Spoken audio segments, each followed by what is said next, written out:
Hi everybody, my name is Trayvon Smith and thank you for tuning in to YouthLINE Live. If you guys are new to our show, we are a television show that airs every Tuesday at 6 p.m. and we talk about many different topics, revolving around anything relevant. And basically we try to give information, resources, support to everybody in the community. Today we have our special guest, Derick, with us today. Derick works for Reset, right? And he is a workshop and you said outreach supervisor, Outreach right? supervisor, yes. And yeah, so he's a writer, also he's an entrepreneur, and he's also a community worker overall. He's inspired to be an entrepreneur, right? And yeah, so today our topic is going to be revolving around, is college really necessary? Is it? So basically, did you guys know that more than 75% of students take a remedial class and basically just drop off completely? How do you feel about that? Um, yeah, I know a lot of people who just do that. Like Mm-hmm. I have a lot of friends who just take college classes and drop out in the middle of the semester, and Mm-hmm. it's like you know, it's it's only college is for certain people. It's not for everybody. Like everybody says. How would you feel if I tell you that 30% of freshmen drop out their first year of college? And I wouldn't be surprised. Like it's a specific route. It's their Mm-hmm. streams to success, and maybe some people Mm-hmm. swim in that stream. How about if I told you that high school graduates earn 84% less than a typical graduate of a four-year college? It makes sense. College is like a platform, Mm-hmm. like it'll get you if you need to start somewhere, and you may not have that discipline. It can boost you. So I definitely think college is a boost for people. Right. And college is not for everybody. A lot of people will tell you that. So you just got to be ready for it, or you got to Hmm. be driven to know a career, or to be driven to further your education in general. Hmm. Now, there's many different ways that you can make money in the world today. One example is me and Derek was having a conversation a while ago. We was talking about this book. You want to show it to them? Rich Dad, Poor Dad. Do you want to describe the book to us? So the book basically describes young Robert Kiyosaki. He's the author of the Mm-hmm. book. How he gets financial guidance from his biological father, known as the poor dad, and his rich father, which is his friend's dad. Mm-hmm. And basically it talks about the contrasts in the way poor people think Right. about money and rich people think about money, and it goes on into a whole ideology behind rich people. Mm-hmm. Sorry, It's rich okay. people teach their kids about money differently than poor people. We're Mm-hmm. taught that we need to work for money. Rich kids, contrarily, are taught to um, make their money work for them. Right. So it's like the book basically talks about the rat race versus getting out of the rat race. And Mm-hmm. people who don't know, the rat race is we go to school, we go to college, we get a job, and then we work for 60 years, and then get retirement, and our lives are over. Right, and I feel like that's a recurring thing that everybody does. Cause I don't want to. I don't want to. Let's just be real. I don't want to sit there and work until I'm old and then sit there or sit around and just wait to die. Like I don't want to do that. I want to make the most out of my life. Hmm. How did you stumble across the book, first of all? Well, one of my homeboys, he put me on to the book like Mm-hmm. way back, and I said I was gonna read it, but it costs money. I'm still a little bit cheap too, so so I It's, didn't buy the book. But like one books day, ain't cheap. yeah, right, they're like it's $20, right? Mm-hmm. But one day, I'm an avid reader, so like I'm in the library a lot, like looking for books, and Mm-hmm. I've stumbled across the book, so then I read it. Mm-hmm. That's great. And I feel like somebody tried to introduce me to the book as Mm-hmm. well. I never got to read it because I never found the time Mm-hmm. to read it. But I'm glad that you got to read it because I'm really interested in hearing Mm-hmm. more about it. Can you tell me more about like some specific examples in the book that you can manage your money better, or that you can do things in the day-to-day life better as far as financial Most wise? definitely. So he has in the book it describes was like columns, right? We have Right. income, expenses, assets, and assets basically. Hmm. And what poor people tend to do is Hmm. what they'll do is they'll spend money, Hmm. and their money will go straight to their expenses, which it should always go to, like not your expenses but your cost of living, like Right. your rent, your food. But poor people tend to spend money on on their luxuries. So it's like money that's funneling into nothing, like cars and Like going out to the movies, Jordans. Jordans, just expenses that really don't gain us any value. But rich people, what they do is when they get money, what is called they give money to themselves first. They pay themselves first. Right. So what they do is instead of spending their money on luxuries first, they spend their money on things that make them money. So like examples are like intellectual properties or real estate is a big one. Anything that can make them money, they spend their money on that first, and then they have that money, that asset money. And they use that to buy their luxuries, like their cars and their things. So like when they have their luxuries, they can actually enjoy them because they didn't work hard for them. The money worked for them. Right. Have you ever spent any money on a luxury and you feel like that you shouldn't have? Most definitely. Like right around the time I was reading this book, before I got to the chapter, I bought a car because I was like, I need to get me a car. And then he used an example of one of his kids that wanted to buy a car and worked hard for that car, and now you resent buying the car because like now you don't have. Now you have to pay for it month by month because he didn't buy the car in full. Obviously, you got to make those payments. So now you're resenting your purchase versus enjoying your purchase. Right, and it's a reoccurring thing. What are some smarter ways to use your money? Well, for me, I just think like being smart, like knowing what you can afford, and knowing that okay, I can use my money to make more money. Right. So like instead of like investing it in like Jordans, which you can make money off of if you're smart with it, but more like okay, I'm gonna set up some investment accounts. I'm gonna set up some accounts to where I can buy stocks and buy bonds and reinvest that money so that it makes more money for me. You know, like I have a savings account with an interest rate on it, so that I can build money. So if I leave money in it, it's gonna make me more money over time. Basically. Right, and I feel like that's a great thing too, because I did look into like different savings accounts, different credit cards and stuff like that. To basically like reward you for actually saving money and being financially literate, right? Can you tell us some other ways that we can be financially literate?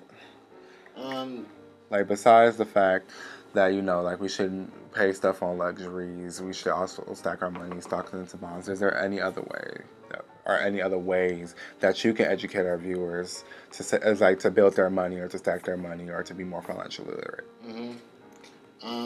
There's like he describes.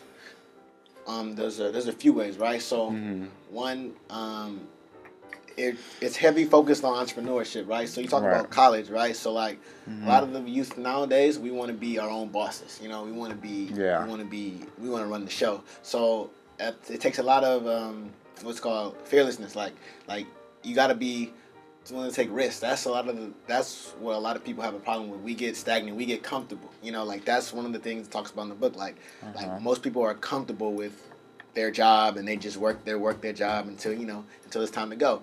But entrepreneurs, they take risks. So like if you do want to be more financially stable, sometimes it takes a risk. You gotta take some money and invest it. You gotta take some money and all right, what do I love to do? Like a lot of people have loves that they want to do. Like if I really want to start a clothing brand, then I'm gonna take some money and I'm gonna really spend some money to make this happen. It's a risk.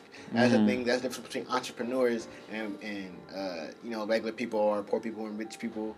Like they got to take risks to make money because it takes money to make money. So you got to spend that money. It's like it's all or nothing basically. Like you put your all into something, you put your faith into it, and it's either that it takes off or it doesn't. Yeah. So you said you're aspiring to be an entrepreneur, right? In what field? Multiple fields. So my immediate field is gonna be like the tech field. Like I want to create a tech startup. Hey. That's what's up. So so that's like my main one. But I also have different ideas about apps and different clothing lines and things that I want to start investing my money in. So I have like a lot of things, and also like a writer. I've been writing this book for like a year now. So like intellectual property is really really a big field. Like, in case people don't know what intellectual property is, things that we make, like our ideas, like music is intellectual property, right? We write intellectual property, right? So I want to be able to sell that book and basically make money off of it. So I have like a couple channels that I want to make money off of. That's good, and I feel like it's very beneficial to your life. And I feel like I kind of want to be an entrepreneur in some type of way. Regardless, I feel like everybody does. Yeah, regardless, and I think everybody should be a type of entrepreneur. Like, if I can respond, like in the book, before he got rich, he had a regular job. You know, he had a job where he was working, but he has his own. There's one you work, and then there's your own business. He always working on his own business, even when he had a job. Like, so, like if you got a job and you love to do it, that doesn't mean you can't do your own business and make your own money on the side. To where he put it, he worked until now his side job was making him way more money than his regular job, right? Yeah, and it takes time. You're not gonna get rich instantly, but having that, it's gonna get you richer than you would if you just do regular. You know what I'm saying? Like regular job until you die. Like having that side job is definitely gonna help you. And financial literacy is like so important because like understanding money is gonna help you manipulate it in a way to where you can make more money. Like people truly don't understand money in our day and age, and that's why we blow it or we value it too much. You know, it talks about valuing money too much can be the the death of you. Like you can't like say money is everything and be so selfish to where all I want is the money for me. Like it actually talks about how his drive to help his family also helps you work harder to that money. Because if you think about it, like if you got a family support, it's gonna push you because it's all about discipline. And sometimes you need something to help you be disciplined. And that's a good thing. And I feel like that's just the purpose of today. Basically, it's just letting people know like there's other ways of making money than just the traditional way. You know. And speaking of, do you need to go to college to be an entrepreneur? No, but it helps, you know. In our day and age, I think sometimes college can like I said in the beginning, like college can be a boost for you, but sometimes some people aren't like cut out because sometimes college is more of like you listen. Like college creates workers. I don't know if you ever heard like college creates people who work. They say it creates employees, not employers. Yeah, exactly. Yeah. Like so, like it's gonna help you if you starting from ground zero. You have no knowledge about money. You need discipline because school can definitely teach you discipline. You got to do deadline assignments. But like if you're not starting at ground zero, I would say you really don't need it. It depends on what field you want to go into too. Like right. You know? So it's all depends. But you definitely don't need it. Like, but it helps. So, if you could collaborate with anybody for your business, what would it be? And that might come a little random. Yeah, definitely. I would love to work with like like Microsoft or something like Bill Gates. Yes. So just somebody that can really support my tech ideas. Like I wouldn't want to like collaborate with like Apple. Like even though I have Apple products, but I feel like they're like the like the mainstream guy, like the villain. So I don't know, just Bill Gates, some intellectual that can really help make my idea, manifest itself. What is your goal? What is your idea? What are you trying to accomplish through it? And can you elaborate? Like, what do you mean? Like, what are you trying to get with your entrepreneurship? Like, what is your main goal to get to? Like, are you trying to get to where, when you do your tech startup, that you're trying to help all types of kids? Are you trying to help everyone? Okay. Trying to help adults? What are you trying definitely. to? I want to. It's more like I want to help. Like, one, I want to build something that's going to improve society. Like, I want something that's going to change the world in a way positively. So I want something that's going to help society. And so whatever problem that I'm trying to assess is going to be solved with this whatever is going to be item, app, whatever is going to help. It's going to fix a problem. That's basically how app designers and tech designers, they think. What's the problem and how can we solve it? Right. So, and then once you find that solve it becomes a need, and they need that product, and that's going to help me build and actually help me have the resources to help my community. Like I said in the intro, like you said in the intro, community worker. I love my community and I want to help see it grow and be more financially stable. So I want to be able to be on a platform that can say, okay, now that I'm up here, I'm gonna help everybody else get up there with me. You know? Right. So like I can provide, I have the financial resources to provide for my community. And that's great. I feel like giving back to the community is the first thing that you should do. A lot of people be grilling big celebrities and people that made it. They just be like, you don't give back to the community. You making all this money, and that's just the main thing that they do. And it's great that you want to give back to your community. Yeah, because like I truly want to be real rich. To me, a lot of the people we see, like celebrities, they be rich, but maybe not wealthy. You know, like, are they like I don't know if you heard it saying like when people are really rich, you can't really tell. Like you never see the real rich people flexing like with like the gold chains or like I got the biggest house, the biggest nicest cars. Like you see Bill Gates, the boy looking regular. Like he just there, you feel me? Like regular shirt, you feel me? Pants, jeans, no chains, no flashing. Like the real rich people, you can't tell that they're rich. You can't. Like I'm gonna make some Instagram references if you understand what I'm talking about. They be having on the granddad fours. Maybe y'all have a lot of khaki pants. Yeah, like most definitely. Like matter of fact, they got a picture of Michael Jordan wearing Skechers. Right. Like he don't wear Jordans, but he like people out here cashing out for the Jordans, but like he's so rich, like why would he need to look rich? Like exactly. Like it's two different worlds. What I learned from the book is like it's two different worlds that we kind of live in, and my focus is kind of like mash them. You feel me? Like teach people that okay, we can learn from them, they can learn from us, and we could be more financially stable for our community. Because we're the community that's really hurting. Like the poor, the lower class, or the colored people. We're suffering the most in this economy, and a lot of it is due systematic systematic systems, racisms, and things like that. But we can improve. Once we start owning our own business and supporting each other. Because I feel like if we have something that we own, we definitely can come up because we own it. Supporting black-owned businesses or colored-owned businesses is going to help us reach to that next level. Right, because a lot of people, I feel like that they rather support a mainstream, huge corporation or industry or empire versus just their local mom and pop store or their local store that sells, like maybe a clothing store that they want to start up, or any black owned businesses or local owned business. I can't even talk right now. Local owned businesses in general, and I noticed that a lot of that in my community. It's never like people rather go to H&M than to go to a startup store or a pop-up shop somewhere that's around their area. And I feel like it's really, really important, and I'm gonna say this right now, to support black owned businesses or just community owned businesses in general. Because if as far as minorities go, in the black community, like the money circle around twice. I think twice or three times. I think the Latin community it circles around 6 times. But if you take your money outside of your community, it only circles around once. It doesn't even circle sometimes. So it's really, really, really important that it circles. It is important that it circles, but it's important that you contribute to black-owned businesses and contribute to your community so it can thrive and for everyone to win together. You know what I'm saying? And that's just the most important thing. Yeah. So, another question that I have for you is, what is one thing that you want to tell our viewers that they should take home for this show?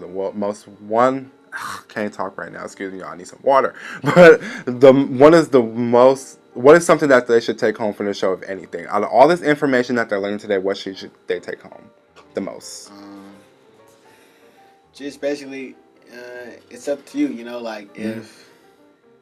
If you don't have any opportunity, or you feel like you don't have any opportunity, you got to go out there and find it. Right. Like you got to create that opportunity for yourself, and it's always going to be opportunity available. Like you just got to go take it and find it, and it's so important that young people and anybody really creates for themselves before anything. Like I said, pay yourself first.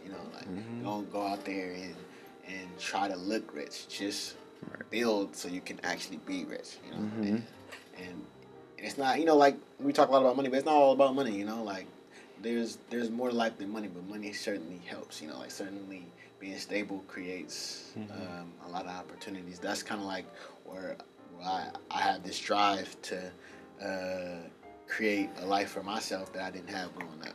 Because I wasn't financially stable. I was moving I'm originally from San Francisco, but we was moving all around the East Bay just trying to find somewhere to live, you know. Right.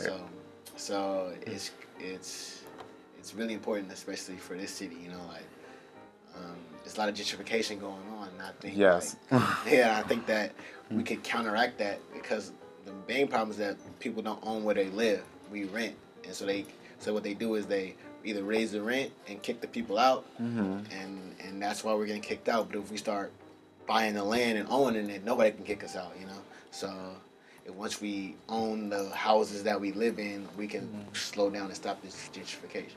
Exactly, because if we don't, then we're gonna have stuff like San Francisco, when you have $2 million houses, and then you have rent for $1,400, well, not even $1,400, like $4,000 for a studio. Yeah. Like, it's ridiculous. It's ridiculously expensive to live out here. Like everybody that I know that lives here no longer, or that lived here no longer lives here. Like, I have family that they've been in Hunters Point their whole life, and they like had moved to not San Francisco, but Sacramento, because it's so expensive to live out here, you know. And they get pushed out. Like, everybody's getting pushed out, and I think that the main thing is that we don't own where we live, and that's really affecting our community. So I think that we can counteract that with this financial, you know, intelligence. And that's really important. And that's the main thing. So that has been our show for today. Very special thanks for Derick for coming on our show. I really enjoyed the knowledge that you dropped on us about the book. Hold up the book one more time in case they forget. Rich Dad, Poor Dad. Rich Dad, Poor Dad. If you guys want to pick that book up, it should be, I don't know, anywhere on Amazon or something. I'm not promoting this book. No promo on here, okay? Yep. But you should check out this book. I will surely be reading this book, most importantly, because I have the book. I just never got a chance to read it. And make sure that whatever you do in life, that it's important to you. You might not always need college for it, and that doesn't always make money, and we hope that you learned a lot from this show. My name is Trayvon. You've been turning into YouthLINE Live. We'll see you next week. Bye.